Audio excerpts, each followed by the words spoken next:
Hey everyone, Allie here. So you've gotten your Pointe shoes, hopefully you've gotten your perfect fit. Now what comes next is carefully selecting what type of padding is best for you. Pointe shoe padding is a totally customized experience. It is completely unique to not only your foot and the shape of your toes and the shape of your feet, but also what pointe shoe you choose. Ideally, you want your shoes to be very streamlined against your foot, so you want the shape of the shoe to match the shape of your foot. But still, no pointe shoe is going to fit to your foot like a soft shoe would. And that's where padding can really come in to help improve the fit. And of course, one of the big reasons why we wear padding is to help to relieve some of the pain. So starting off, what kind of padding is available to us? The classic, and of course very popular, is plain old bulk lamb's wool. It's just giant fluffs. People can just stuff this into their shoes, make a custom pad, and the advantage to this is it's not extremely expensive, and as it wears out and squishes down, it gets stinky. You can just throw it away and grab a new ball of fluff from your can of wool.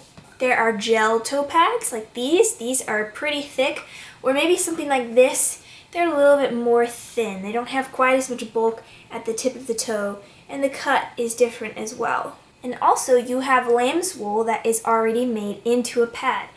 These have a gel tip, which are my favorite when I've been using for a while and what I'm using right now. And they also come without a gel tip. And you have probably heard of the extremely popular Bunhead's Ouch Pouch. I tried them. I don't have a pair here to show you because they have a seam running right along the edge of the toe that really bugged me when I was trying them on in the store. So that's probably the biggest complaint I've heard about from people who have tried them. Either try them and they love them, or they try them and that toe seam really bugs them. So I think a good way to go when starting to choose your padding is to choose what kind of toe pad you would like. Some people don't wear an actual pad. Some people just do individual small amounts of padding. I think it's really nice to customize your padding so you'll have little bits and spots where you need it, and then just have a thin toe pad that just kind of evens out the whole thing, gives a little bit of layer of cushion and protection. So these guys are a little thick. I used to use them. I don't really recommend them simply because the only place I really needed the padding was right here at the tip of my toe, and then I had all this extra stuff around where I didn't need anything. Same thing with this one. But you might find that it's just what you need. So think about how your feet feel in the shoe. Think about where you have extra space.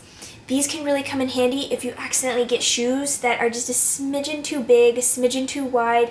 Of course, the goal of a pointe shoe fitting is to avoid that, but if you somehow end up with a pair, we all know the return policies on those things are not very lenient, so these can really help. If you happen to get a shoe that doesn't fit right, can really adjust that for you. But I would recommend something like this or an ouch pouch. It's just a thin layer of fabric or wool. It provides a nice thin layer of protection over your toes and also helps to hold some of our spot padding in place. So speaking of spot padding, there's so many different kinds you can get.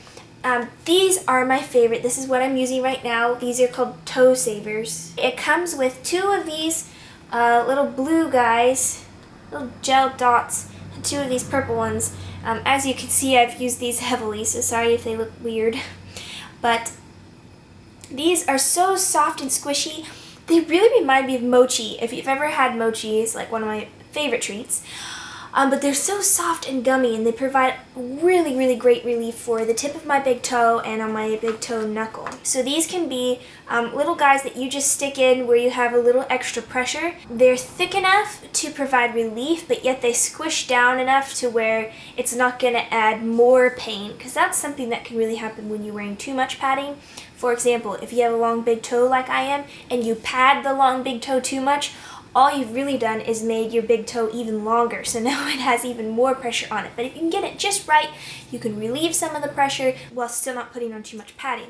Also some different kinds. These are gel spots by Bunheads. They have a sort of a similar texture to the toe savers, but they're a little bit more dense. So as you can see, I haven't tried them yet because I found that I like the toe savers the best. And yet another kind of spot padding. These are by Pillows for Points, the ones that make the lamb's wool toe pads. And these are very dense. So really great because they don't break down as much, so you don't really bottom out when you put pressure on them. But again, I found that the squishiness of the toe savers is what I really prefer in my shoe. So in addition to like the little gel spots and things, Gator Minden makes a few customized pieces. These come in their fitting kit, which also comes with a box liner, which again can help if maybe you got a box that's just a little bit too wide, or perhaps as your Pointe shoe breaks down, the particular brand you have, the box tends to widen quite a bit. You can just slip one of the box liners in to help take up some of the extra space. So that's always really nice. But anyways, these come with all these little guys. These are designed to put at the tip of your platform inside for some extra relief on the big toe. These can help to fill in space on top of your big toe and your third toe if your second toe is longer, and so it can give it some little extra breathing room there. Another cool product from Gano Minden is these heel grippers. If you have found the perfect shoe but you just find the heels a little bit baggy, you can use these to adjust the fit as well. And then here I have a whole bag of just bits and things, just little pieces of gel and gel covered elastic and little toe cover things that I've just collected over the years. This here's a toe spacer. You can use it if you need to provide some relief for toes that have sort of invaded on your other ones. So as you can see, there's a huge amount of options you have. Lots and lots of different kinds of padding. You're also going to want some kind of toe tape. I like to keep mine in this little makeup bag pouch in my dance bag. Helps me find it easy. So I have a little pair of mini scissors and then two main kinds of toe tape. This is of your basic sort of medical paper one you can find at any drugstore. I use this on my pinky toes and by my pinky toe joint just because I have a lot of rubbing there because of the shape of my feet and the shape of my shoes. Totally prevents blisters, really helpful.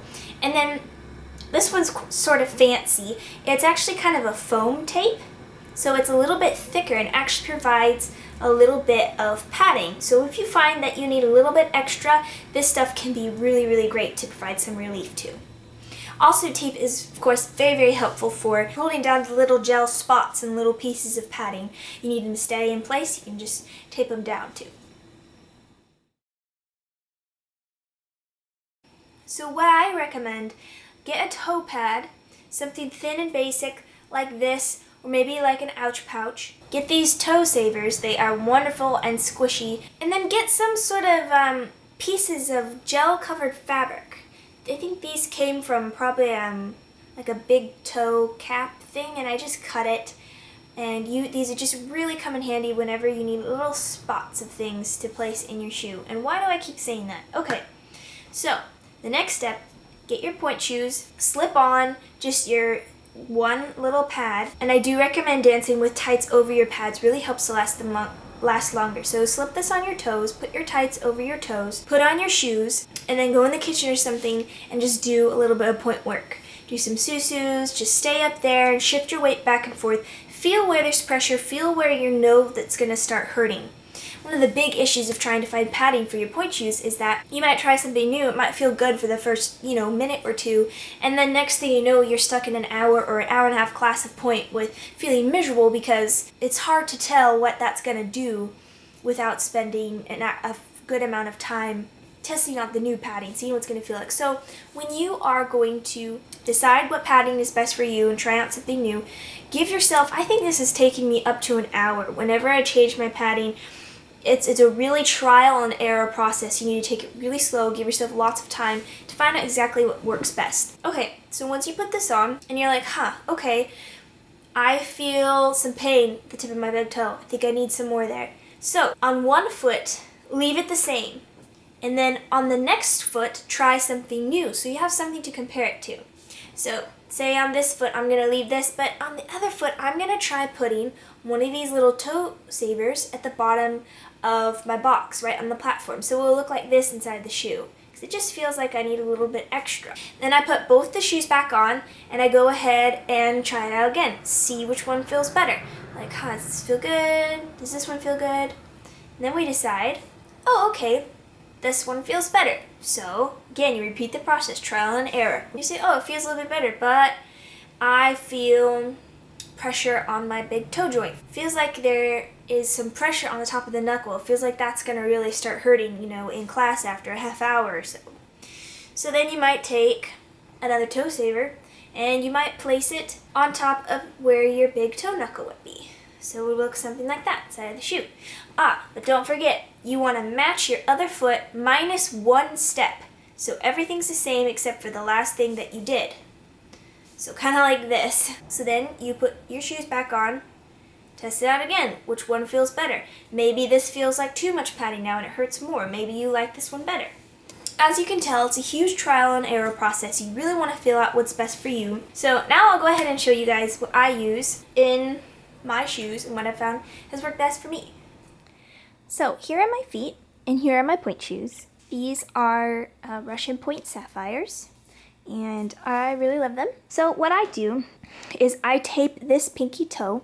This is another thing that you're going to have to sort of find by a trial and error process. I had to get blisters on these toes before I realized I needed to tape them. But for the most part, if you look at the shape of your feet and the shape of your shoe, I have very tapered toes.